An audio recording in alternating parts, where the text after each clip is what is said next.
Hi, and welcome into the Ranch Sit Down. Our guest today, Tyler Bond. How y'all doing? This song's called Where We Left Off.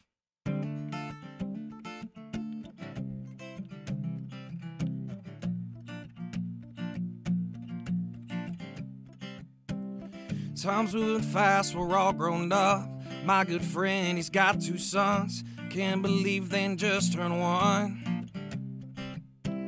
My buddy's working like a dog. He graduated Tulsa Law. Still got the same girl right at home.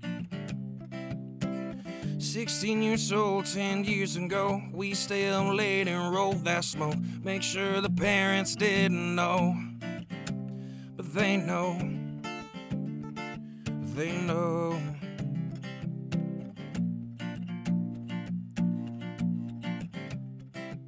We always pick up where we left off. The highs and the lows, they won't stop. I'm sure our paths they will cross. Then we'll pick up where we left off. Where we left off. Oh, oh, oh. Where we left off.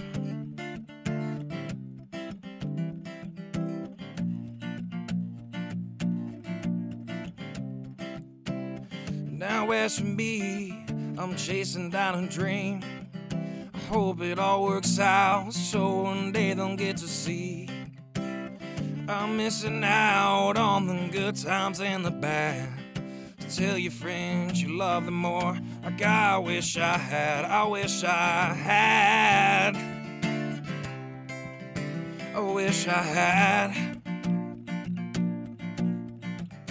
I pray we'll grow old now with stories have been told. Hope we find some time, stay up late. Come on, brother, roll that smoke. Roll that smoke. Roll that smoke. We always pick up where we left off. The highs and the lows, they won't stop. I'm sure our paths they will cross. Then we'll pick up where we left off. Where we left off. Oh, oh, oh. Where we left off.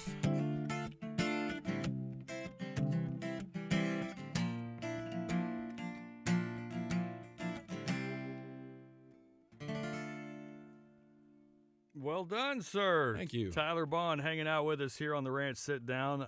Born and raised Flower Mound, Texas, now living in Denton, Texas. Yes, sir. Part of that eclectic scene. Well, I tell you what, it's eclectic to say, Yeah, to say right. the least. It is. It is. It is. Thank you first for coming and chatting with us a little bit. Thank you You for are, I guess, technically fairly new to the Texas music scene. It's been a year since that first single came out. Yes, sir. Yeah. So why'd you wait so long? Man, so the first time, Dinner for Two, I was new into it. I went with kind of I guess a cheaper route is probably the better way to say it. Right. Recording wise. Uh-huh. And it came back and it just wasn't what I wanted. Mm-hmm. So I had a friend, shameless plug, Cameron Hobbs. Actually, Yeah. you might, yeah. Yeah, so I know Cameron Hobbs. Cameron's guitarist, his dad, his name's Bob Parr, Mm-hmm. and he actually was the bassist for Cher for like 15 years. I know, isn't that crazy? There's some stories. He's lived the life of Riley, and so Cameron got me connected with him and Bob's son, and they his son also records out of is the engineer at Panhandle House. Yeah. in Oh, Denton. yeah. Famous. Yeah. Yeah, so I got connected with them, and then once Center for Two came out, or we got with them, and it came out, and it just was a better production. Mm-hmm. And then same thing with Every Other Weekend that came out, and I don't even remember when it came out, a couple months ago. Not that long ago. Yeah. Yeah, in like March, I think. And it just production wise is just smarter. Mm-hmm. And it's worth the money is what I've figured out. This is an important conversation for aspiring singer-songwriters to hear right here. Yes. You get one chance to make a first impression. Yeah. and especially in a music scene that has got a lot of competition and a lot of talented singer-songwriters here, for your production level to not be good, yeah, I mean, it's going to kill you. and it's pretty crazy. Like and this is no knock on anybody's production because I don't know that much, but after listening to what my producer's been able to do with my stuff, I can sometimes hear it in other stuff, not even like in the scene, just in general. Like it starts to kind of give you an ear for what really good production is. Yeah.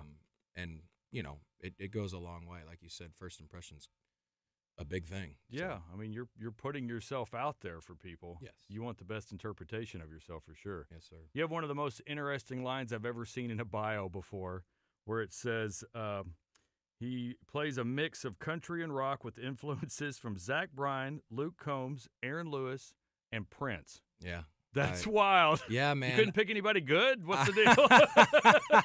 Man, I was probably more rocker, like a rock guy. You kind of growing have up. that vibe about you now, though. Yeah, There's nothing wrong with that. I mean, yeah, I don't know what has happened with that. I think it's just how I was raised. I mean, like I loved Lenny Kravitz growing up. Prince was another one. I mean, that guy could do it all. Yeah. Man, I was also raised on like there was a whole, I guess it's called butt rock now, but it's like Stain, Seether, you know, that like era of music that's like kind of angsty, but some really good musicians came out of that. Right. I mean, you've seen Creed completely. Like everybody gives Creed crap, but like that dude can sing, man. Well, you know, and I don't. I'm a huge Rangers fan, so whatever made us win the World Series, I'm good Yeah, with. I don't you care can't who it would have exactly. been. Yeah. Yeah. Could have been Yanni. I'd have been fine with it. Like, all right, I'm a Yanni fan. Here we go. That's wild. So, what got you first started in music? What sparked that interest for you? Sure. You know, at the time, I mean, I've always played since I was young. Since I was probably 13. Oh, really? 12. Yeah. Always played, always sang.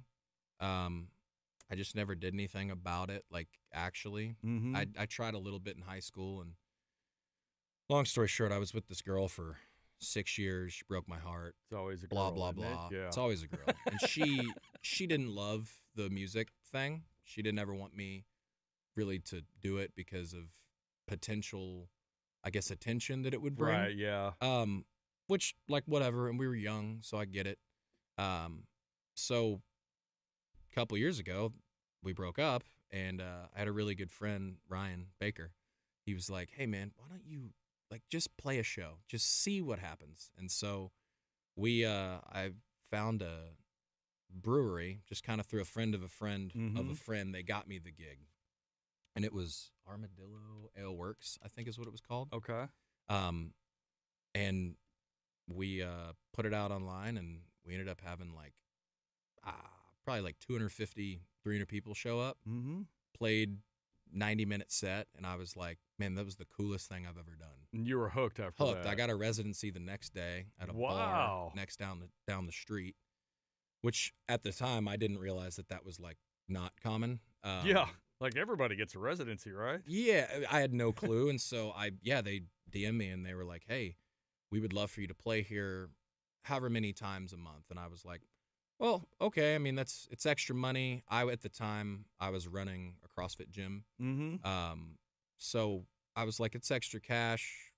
Like, I'm having fun doing it." You know what I mean? I didn't really think about songwriting. I didn't think about like, longevity. Like, I just was like, okay. When it's a residency, you got to learn a lot of songs. Yeah, and I had 90 minutes of songs. Another 90 minutes is a little different. I know there's like you can't do the same set every single week or however it was. Yeah, I would never. I hate that. It'd be awful. But yeah, I mean, it kind of kicked me into gear to like learn some stuff and try to just like hone the craft, I guess.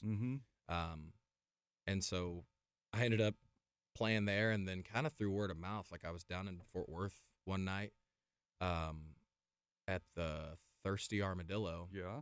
And Blake, oh man, what is his last name?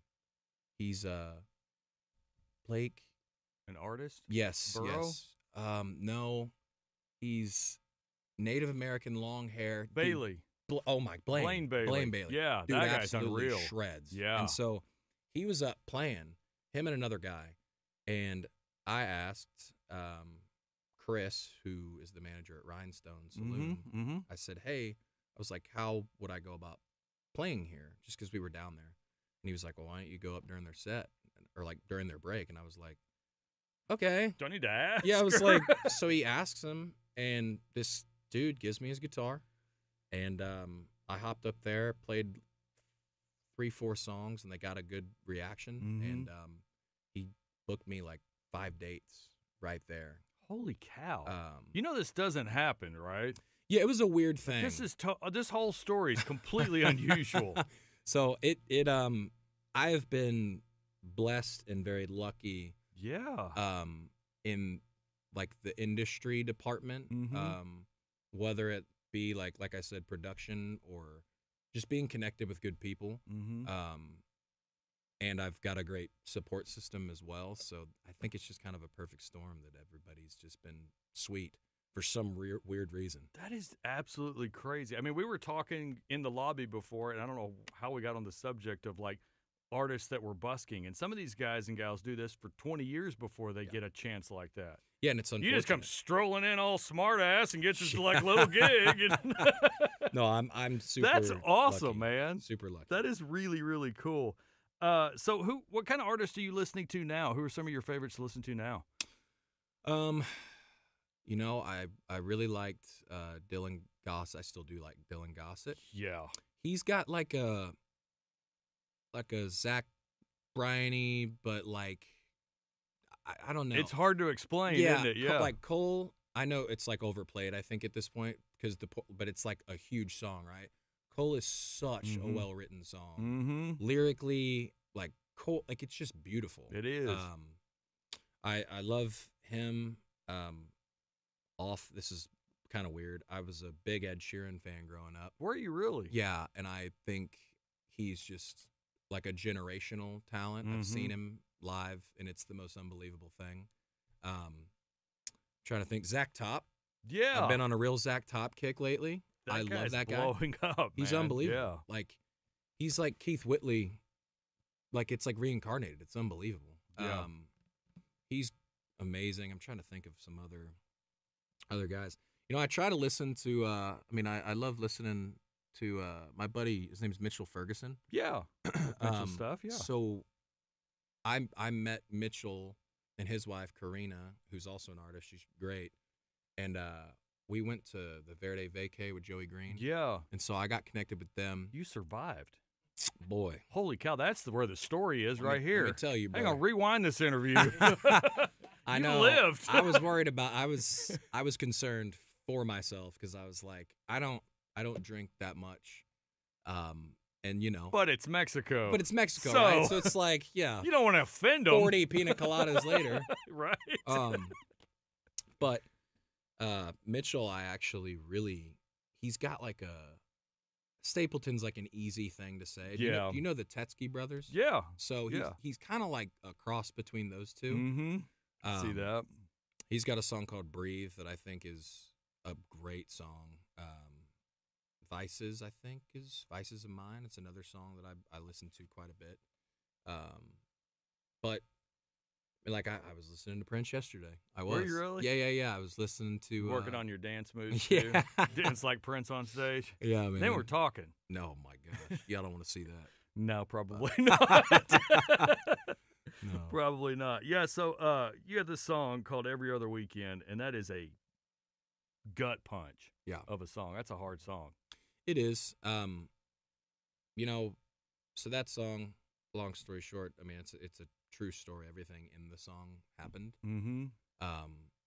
My biological dad was not a easy guy to be around. Right. You know, he was abusive, and not just to me, but I think all he was kind of in contact with. And so my dad, sitting right next to me right now, he's a cool guy, by the way. He's the man, dude. He is. I told you before he walked in here, I couldn't do any of this stuff without him and my mom. But Hang on. Good dad. he- There's Dad. Say hi, Dad. Hi, Dad. Okay. But it's true, man. Like I wouldn't be able to, and so my dad over here legally adopted me when I was 13. That's And awesome. yeah, every other weekend is about a specific night where my biological dad drank a bunch. She came home from a work happy hour. She was actually a doctor. Mm-hmm. And I mean, to spare you the details, I just walked in and he was wailing on her, basically. And I pulled him off. I was, I don't know, 12. And Something no kid should ever have to do. yeah, Yeah. I mean, it was a tough thing. And like, I had grown up, I had kind of a weird thing because like all my buddies and girls that were friends, like their folks got divorced when I was like, we were like 8, 9, 10. Mm-hmm. My parents were divorced from the start, so I was used to like dealing with Yeah, it was kind of normal. in a way, Well, yeah. I hate to say it like No, that, but yeah. it's just it is what it was, Yeah. right? So you know that whole song is sadly true. And then I think when I was 15, I found out actually on my birthday he had committed suicide, my biological dad, and you know, went to the funeral and the whole deal. And Mm-hmm. and this is harsh to say, but he was, my papa used to say this. It's a blessing because he would have taken us out. He was a little off, like Yeah. mentally, you know what I mean? So it was a horrible thing, but I think I'm better for it, and I've got a great mom and a great dad that have been able to. It doesn't seem like it could have worked out better for you, man. Yeah, it's been Really? good. Yes, Like, sir. that's a pretty amazing thing. Because the first thing you said was, "Hey, my dad's out there." Yeah. That's what you said. It was like, He's that's pretty badass. he's the now, man, dude. Knowing that story, that He is is. cool. But it takes a very special person to open up their soul like that and share a story like that True. through a song. I know that's not easy to do, man. So thank you for doing that. That's an incredible story. And there's a lot of people that are listening to this right now that have gone through that same kind of stuff. Sure. So they Sure. got to understand that it happens. It's not right that it happens, but we can all get through it. Yeah. Yes, sir. And apparently, a really pretty good song comes out of it too. Sometimes. Hey, you never Write you this never stuff know. down, kids. Yeah, Just give me start give me writing. some good ammo. Right. I know. What is your That's one of my favorite questions to ask every artist. So, what is your method for songwriting? Are you one of the guys that like, all right, today at noon, I'm going to sit down, I'm going to write a song, or is it just you've got 4,000 scraps of paper laying around because little bits come to you and you finally sit down and start gathering it up, or is it just like the muse calling you and says, "Here's your song"? Yeah, man. Like every other weekend was like a muse calling me. Mhm. Like it just came out. Mm-hmm. Dinner for Two just came out. I try 4 or 5 out of the 7 days to sit down Mm-hmm. and write something. And if it's crap, it is what it is. At least you got it out of your if system. it's good, yeah, Yeah. exactly. And like I'm pretty constantly. I think I like subconsciously do it where I'll be listening to something or we'll be talking. You'll say something that I'm like, oh, like that could be a hook. Like, Mhm. you know what I mean? Like something like that. So I'll just jot it down on my phone. I've got a ridiculous, like it is ridiculous. Apparently, I haven't said anything worthwhile yet. Still waiting. I'm on air. I I can't. want I can't I want grab my it. co-write Yeah. credit too. I'll I've get always you one. wanted one. But yeah, I mean, I don't.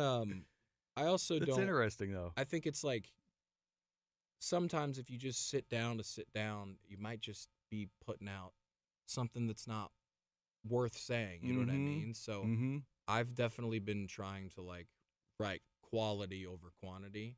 I don't want to write 400 songs and like 8 of them are good. You know what I Right. mean? I would Feel like you rather- wasted a lot of time. Yeah, yeah, and I guess it's not wasted time. Like but you kind of get what I'm saying, right? Yeah, That oh, yeah. I don't. For me personally, Mhm. it doesn't operate. Like I met Corey Kent not too long ago. Yeah. And we were chatting, and he was like, he said that he wrote over 1,200 songs, like within the year and a half or two. How? And that's what I thought, right? When do Like you I was sleep? like, Yeah, like how do you have Jeez. time? And even if you have like people that you're co-writing with and stuff, Mm-hmm. I know I could call like 5 dudes right now. There ain't no way we could, you know, You might get one yeah, song out in yeah, a week. 12. Yeah. Like it's unbelievable. Like I don't personally, I can't operate like that. Yeah. But I mean, Good for him. oh, dude. Yeah. I mean, that's why he is who he is, right? He's a Right, freaking well, stud. yeah, So like, absolutely. it's unbelievable. But songwriting, I mean, I basically only started songwriting like 2 years ago. Mm-hmm. So I don't really have a Nashville. You're not writing the book on songwriting yet. No. I just write stuff that has happened to me. Mm-hmm. And I guess in some ways I'm telling a story, but it's like it really happened. So I'm not usually good at like I have a friend that's really, really good at writing almost like fiction type songs. You just can't do can't that. figure Have that you out. Really tried? A little bit. Like there are some lyrics in my songs that are fabricated, right? Or Well, like sometimes just to fit the rhyme. exactly. Yeah. Yeah. So like I totally will do that, but I could not sit down and like make up a story about like a girl, right? Named so and so. But that's how it's worked for me. That's interesting. Do you do any co-writes yet? I haven't yet, but since we went on that trip to Mexico, I got connected. You know the name Lane Smith? It's familiar. He's like Parker McCollum-esque. Great voice. Okay. Good looking kid. Mhm. Like he's got that whole thing going. But I got connected with him about writing. Mitchell, who I was talking. Even like Wade Bagley, we were talking Yeah. about. I try to sit down. We have sat down and messed around before, Just but hasn't happened yet. yes, sir. Yeah. Yeah. And that'll happen. Yeah. Which I mean, Can't I force it. I would love to, you know, I'd sit down with somebody as much as I could, you know, if but it's just schedules don't always. And you got to find that right connection. Yes. Yeah. Yeah. I don't think Or it's just everybody is Awkward couple of hours. meant to songwrite together. Right. You know what I Yeah. mean? Some people don't need to songwrite with anybody. Just the way That's it a is. good point. Joey Green. No, he's such a fun guy. Dude, Joey's the every man. year I wonder if, is this the last year Joey does this? Because Joey, he's in Mexican prison. Joey's the man, dude. He's been super kind to me and put me on some shows and That's invited great. me on the trip. So, but Good thing about this scene is we all help each other out. Man. yes, It's really yeah. neat. It's unbelievable. I love that. Because I don't know how Nashville is, but I would assume it's Cut. very cutthroat, right? Yeah. Like it's like get out. Like if Yeah. you know you can't do it, or you're out of here. Which is, I mean, that's fine. But I think, I can name countless musicians that have been nothing but like cool and That's supportive. great. That's with me. fantastic. So, Well, you want to do one more song for us, Tyler? sure, yes, sir. Tell us what we're going to hear here, buddy. This song, it's called "Borrowed Time."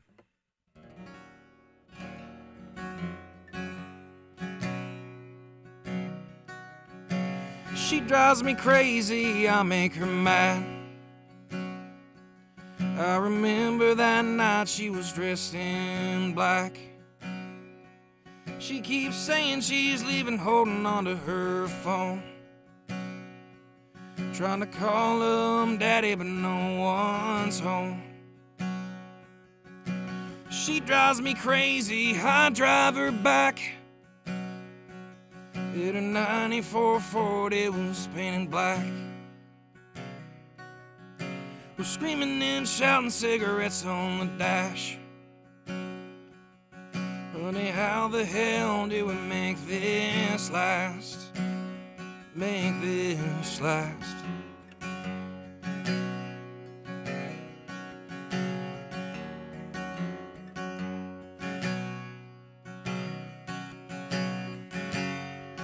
Do I wanna leave it all behind? I think we both wish we could press rewind. Should we call it quits? I think we're running out of time. This love's a wicked game and we're on borrowed time.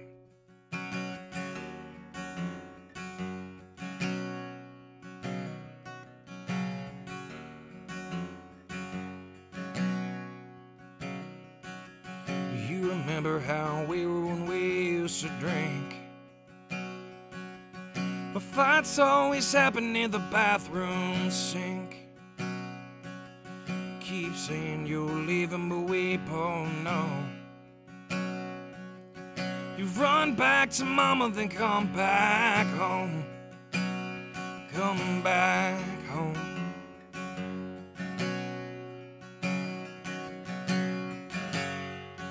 Don't wanna leave it all behind. I think we both wish we could press rewind. Should we call it quits? I think we're running out of time. This love's a wicked game and we're on borrowed time.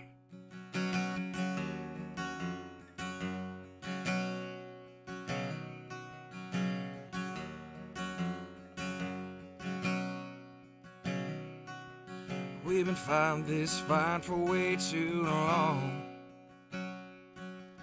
Think it's about time they would right our wrongs.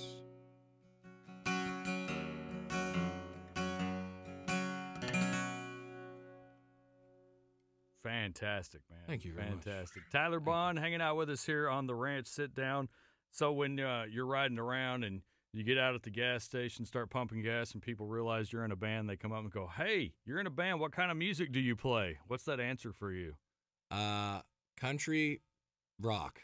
It's usually what I say. Country rock. with like a little bit of rock. Right? Yes, sir. I love that we can't define this. It's so it's hard. It's my favorite thing. It is so hard, right? Like, I'm definitely, like, I would not consider myself red dirt. I wouldn't. Mm-hmm. I would consider myself, like, that song's pretty country. Yeah. Right? It's fairly, it's got the. I could hear some steel in there somewhere. It's actually, it's funny you say that. I've got, you know, Aaron Watson. Yeah. I'm assuming. Damien, his fiddle player, and Nate, their drummer, actually played on that song. Cool. Damien just, I mean, it was unbelievable, the fiddle. Like, me and my producer were, like, almost crying. Like, we were like, "Oh, my God, dude. Like, why are you This is my song. It was so good. But, you know, and then, like, every other weekend, I have another song coming out called Tides that's, it's more of a rocker. Okay. For sure. But I think there's nodes of country and nodes of rock in there. You can be whatever you want to be, Tyler. Yes, it's sir. Okay. Just always curious of what that answer is. I know, man. The elevator pitch for everybody is something completely different every single time. It's like, a, I don't know. Yeah, Come see the show. It is. You come see the show. Yeah. That's really what I want to say. Yeah, right. Come see the show, man. Tickets are available if you want to show up. Yeah. Well, Tyler, man, thank you so much for taking some time to chat with us. It was good to get to know you a little bit and introduce you to our ranch fans, man. You got a bright future ahead of you and just some fantastic songwriting for sure. I appreciate you, brother. Thank you for having me. Thank you very much. Tyler Bond, everybody.